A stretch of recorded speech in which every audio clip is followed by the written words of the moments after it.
Bienvenidos entonces a este nuevo encuentro de geopolítica. Hoy vamos a abordar la geopolítica desde tal vez lo más alto por ahora que se puede abordar. Vamos a hablar de la geopolítica espacial o la geopolítica del espacio, ¿sí? La realidad es que en esto de qué tienen las potencias en materia espacial, es difícil poder saber, nadie sabe a ciencias ciertas exactamente quién tiene qué, pero hay una cosa que es muy importante que tiene que quedar claro, que el nivel, el poder de fuego de las principales potencias, cuando hablamos de las principales potencias, sobre todo hablamos de Estados Unidos, China y Rusia, es apocalíptico, ¿sí? Lo novedoso en la historia de la humanidad justamente es que la posibilidad de conflicto espacial entre las potencias ahora sí existe. Entonces, una de las grandes preguntas que hay para hacerse en torno a la geopolítica espacial, ¿sí?, es quién va a controlar el espacio en las próximas décadas. Seguramente quien controle el espacio en las próximas décadas será la potencia del momento en las próximas décadas, ¿sí? Hace tiempo, ¿sí?, que las potencias ávidas de supremacía han trasladado sus conflictos, ¿sí?, o bien como se llama en geopolítica, su poder de disuasión, porque en estos momentos la posibilidad de un conflicto armado entre las potencias, a diferencia del siglo pasado, hoy es imposible porque directamente significaría la destrucción del planeta. Por eso se habla de poder de disuasión. El poder de disuasión es, oye, mirá lo que tengo esto, tengo arsenal nuclear, misiles balísticos, esto y esto, así que mejor no te metas conmigo. Eso es el poder de disuasión en geopolítica. Pero si la persona que está escuchando este contenido se interesa a la geopolítica espacial, uno de los resúmenes sería entender que quien controla el espacio hoy controla la Tierra. ¿Por qué? Porque la Tierra cada vez es más dependiente del espacio a nivel tecnológico. Lo sabemos, Internet, ¿sí?, los GPS, todo lo que son las escuchas satelitales, todo eso se maneja desde el espacio. Y en el 2018, ¿sí?, el presidente de Estados Unidos, Donald Trump, hizo un anuncio muy importante porque anunció la creación de las fuerzas espaciales o de la Space Force, como la llama él, ¿sí? Y esto es importante no porque sea una novedad, sino porque de alguna manera se oficializa en la historia de la humanidad la era de las fuerzas espaciales. Esto no quiere decir que la capacidad militar de Estados Unidos pega un vuelco. Hoy Estados Unidos es, mal que les pese a muchos, ¿sí?, es la potencia número uno en lo que es todo lo que es la geopolítica militar, y esto incluye, por supuesto, todo lo que es la capacidad armamentística, y no solamente la capacidad armamentística en el espacio, sino todo lo que son las flotas satelitales, todo lo que es la tecnología militar y civil en el espacio. Hoy se considera que Estados Unidos, a nivel de flotas satelitales, concentra el 60% de lo que son las inversiones en el mundo. O sea, una ventaja abismal con respecto a sus seguidores. Entonces, ahora entramos en una nueva era, casi una nueva era de carrera armamentística, o sea, de carrera tecnológica, pero volcada al espacio. Y hoy, como decíamos, en el ámbito militar, ¿sí?, el espacio, a través de las flotas satelitales, digamos, se ha vuelto crucial. Esto es importante para entender todo lo que es la inteligencia, ¿sí? Si ustedes ven, por ejemplo, todas las películas de guerra de actualidad, por ejemplo, ven la película de cómo se mató a Bin Laden, ¿sí? Hay una película estadounidense interesante porque muestra la importancia que tiene ahora, ¿sí?, en todo lo que son las acciones terrestres la importancia que tiene justamente el apoyo satelital en las acciones terrestres. Por eso ahora espacio y tierra a nivel de conflictos están íntimamente relacionados, ¿sí? Entonces, si uno tiene que nombrar, ¿sí? Y sin dejar de mencionar también, ahora esto también es muy importante, la importancia que tiene la geopolítica espacial con todas las flotas satelitales en las llamadas ciberguerras, ¿sí? Todo lo que son los ataques cibernéticos dependen, ¿sí?, de todo lo que es la geopolítica espacial y el poder de fuego, la capacidad tecnológica a nivel satelital. Estados Unidos, ¿sí? China, Rusia, esto que estoy diciendo por supuesto que bien lo sabes, que bien lo saben, pero es importante entender que cuando hablamos de fuerzas espaciales, por ahora, no estamos hablando de presencia humana en el espacio, al menos no por ahora, sino que estamos hablando del poder de fuego dentro del espacio, manejado, por supuesto, desde la Tierra. Una cosa también, o sea, ¿qué quiere decir el poder de fuego, ¿sí?, en la Tierra? Perdón, ¿qué quiere decir el poder de fuego desde el espacio? ¿Sí? Estamos hablando de la capacidad de destrucción u obstrucción de una flota satelital a otra flota satelital. Cuando hablamos de poder de fuego, entonces, dentro del espacio, hablamos de las posibilidades de destrucción u obstrucción de comunicación entre las flotas satelitales. Entonces, si uno a la pregunta, ¿no?, ¿quién se va a quedar con esta supremacía de la geopolítica espacial? Es difícil contestar, pero lo que sí sabemos que es un tema que se juega, como decimos, en las grandes ligas, ¿sí?, entre los 10 países más poderosos del mundo y más explícitamente o más especialmente entre Estados Unidos, Rusia y China. Ahí está ese triángulo, esa tríada que va a manejar seguramente y que ya está manejando el espacio en las próximas décadas. Lo que sí queda claro y que todos los analistas, geopolitólogos coinciden es que el cosmos, ¿sí?, ya se ha convertido en un eje geoestratégico fundamental, ¿sí? Y con este anuncio de Donald Trump, lo dijimos en 2018, de que se va a crear la Space Force, las fuerzas espaciales, se oficializa la era de las Fuerzas Armadas Espaciales.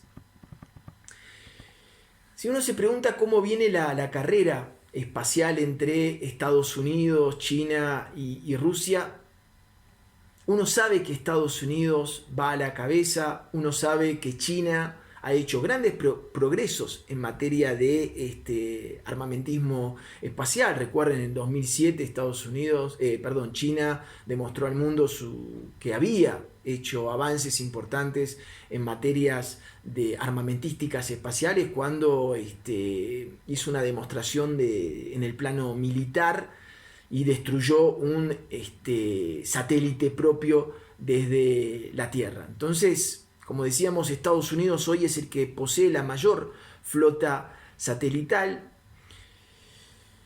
Y finalmente, uno de los actores nuevos que aparecen dentro de la geopolítica espacial actual, y esto es muy importante entender porque vamos a tener que ver cómo va a evolucionar esto, es la presencia de actores privados. La presencia de actores privados en la geopolítica espacial, que era un dominio exclusivamente en el pasado a todo lo que eran las fuerzas estatales, a los gobiernos, hoy el actor privado está emergiendo de manera cada vez más importante, ¿sí? No tanto, además del turismo espacial, ahora, por ejemplo, en Estados Unidos, a la hora de lanzar cohetes, satélites, hay una parte que son los lanzadores, ¿sí?, que están siendo abarcada ese mercado por esa área, por todo lo que son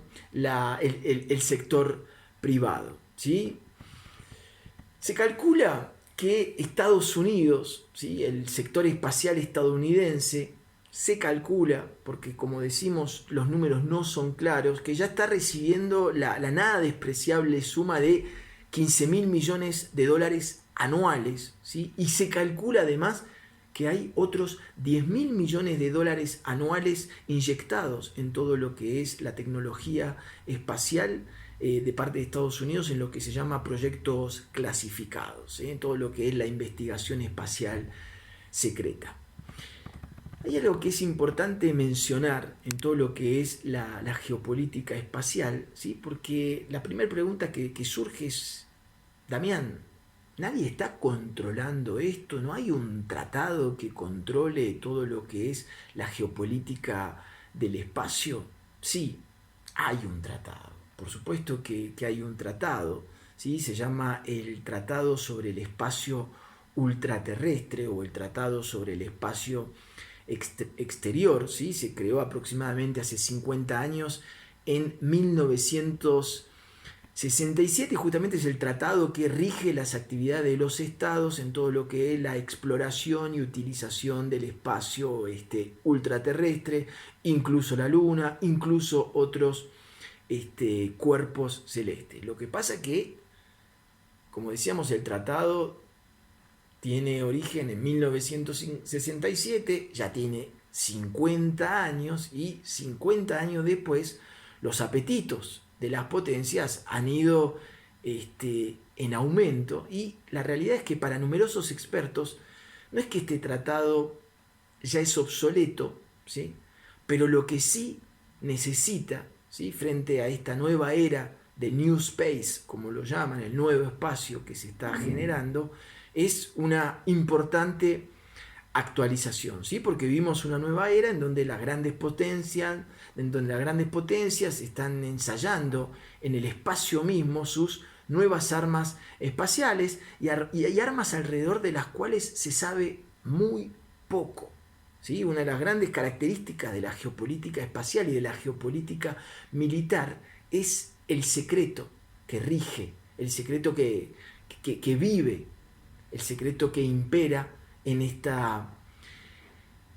tema. Entonces, lo que, como decíamos, ¿sí? El sector privado comienza a ganar su espacio poco a poco, ¿sí? Tanto en la geopolítica espacial como en la geopolítica militar en particular. Hemos visto que en las guerras ahora hay como fuerzas de seguridad privadas, algo que en el siglo pasado casi no existía. Y este tratado, ¿sí? El Tratado del Espacio Ultraterrestre, por ejemplo, no preveía hace 50 años que los millonarios de la Silicon Valley se lanzarían en viajes estelares, o bien que algunas empresas comenzarían a planificar la posible explotación de recursos minerales provenientes de los asteroides, ¿sí? Entonces esta aparición del sector privado es lo que hace decir a los expertos que se necesita actualizar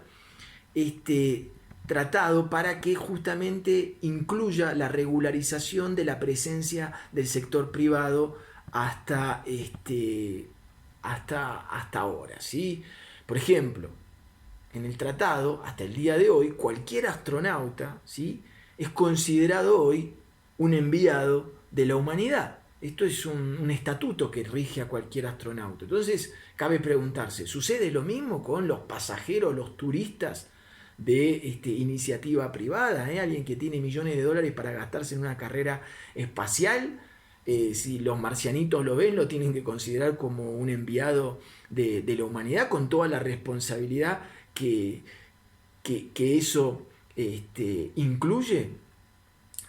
Entonces, si bien en el año 1967, cuando se crea el Tratado sobre el Espacio Exterior, el acuerdo no había sido fácil de encontrar, en la actualidad todavía ese posible acuerdo entre las potencias se ha vuelto mucho más difíciles, porque los intereses de las naciones no se han ido clarificando y la exploración comercial del espacio todavía se encuentra hoy en el centro del debate, y hace 50 años la exploración comercial no había sido tomado en cuenta. Otro tema muy importante a la vez a la hora de que se necesita regularizar la geopolítica espacial es el tema de los desechos espaciales, ¿sí? Las llamadas constelaciones de satélites cada vez más numerosas. Hoy hablamos en órbita, ¿sí?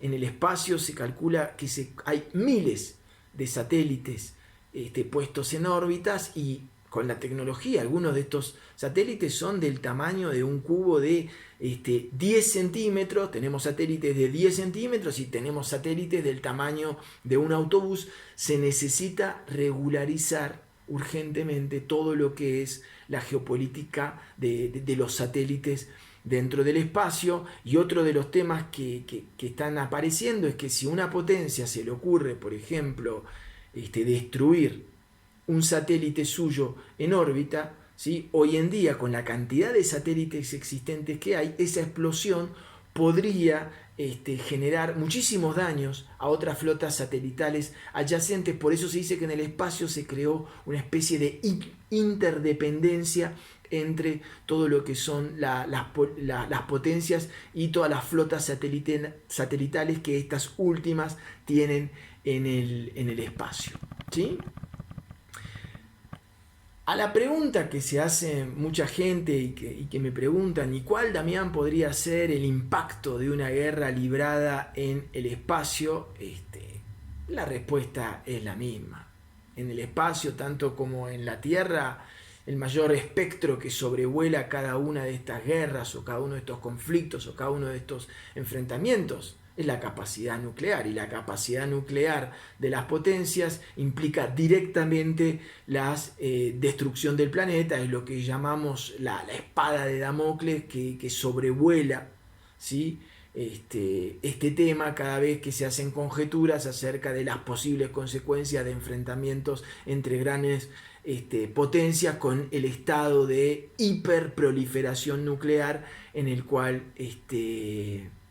vivimos. Entonces, a estar atento, a interesarse también a la geopolítica espacial, porque lo interesante es que cuando uno empieza a ver la geopolítica de la manera más global posible, ¿sí? Uno es como que va empezando a ver a la Tierra como regiones, como una sola, y eso ayuda para salir justamente de estos nacionalismos, de esta ola nacionalista en la cual se ve englobada la humanidad en estos momentos, ¿sí? Y siempre decimos lo mismo: hasta que la Tierra no se considere un solo país con diferentes estados que son cada uno de los países, el problema de la paz mundial aparece muy, muy lejano. Espero que este contenido les haya servido para por ahí ahondar en algunas preguntas que se pueden hacer respecto a la geopolítica espacial. Mi nombre, como digo siempre, es Damián Jakubowicz, soy geopolitólogo. Me pueden dejar sus consultas, preguntas, comentarios, puntos de vista, o bien en los comentarios en el canal de YouTube, o bien me pueden escribir a damian.jakubowicz@yahoo.fr. Los datos para el contacto lo pueden encontrar en la parte de abajo del video. Les agradezco muchísimo la intención, pero sobre todo la atención, y nos vemos en el próximo encuentro.